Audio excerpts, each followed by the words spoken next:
سابق صدر پاکستان ڈاکٹر عارف الوی نے دعویٰ کیا کہ ستارے حرکت میں آ گئے ہیں اور تبدیلی آنے والی ہے۔ کہا کہ حکومت کے ساتھ مذاکرات میں اہم ترین شخص عمر ایوب اپنی ضمانت کروانے کے چکر میں اسلام آباد نہیں جا سکے۔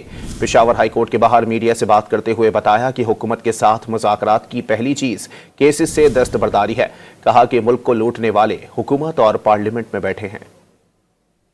آنے والی ہے چینج، جو ستارے ہیں نا، لوگ ستاروں پر بھی ایمان رکھتے ہیں، کوئی جو ستارے ہیں وہ کانفلوئنس میں آ گئے ہیں، ڈومیسٹک اور انٹرنیشنل۔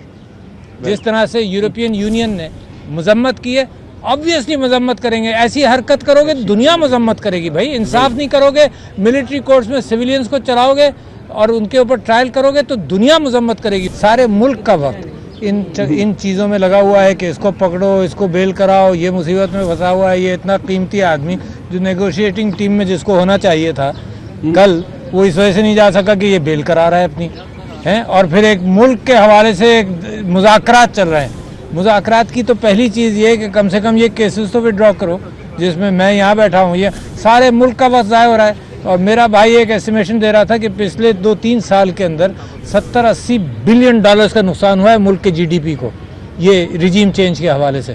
تو وہی غم مجھے بھی یہی لگا ہوا ہے کہ جی جو کام کرنے والے ہیں وہ یہاں پھرتے رہیں گے اور جو لوٹنے والے ہیں وہ حکمران کی جماعت کے اندر بیٹھے ہوئے ہیں اور پارلیمنٹ میں بیٹھے ہوئے ہیں اور لوٹ رہے ہیں قوم کو۔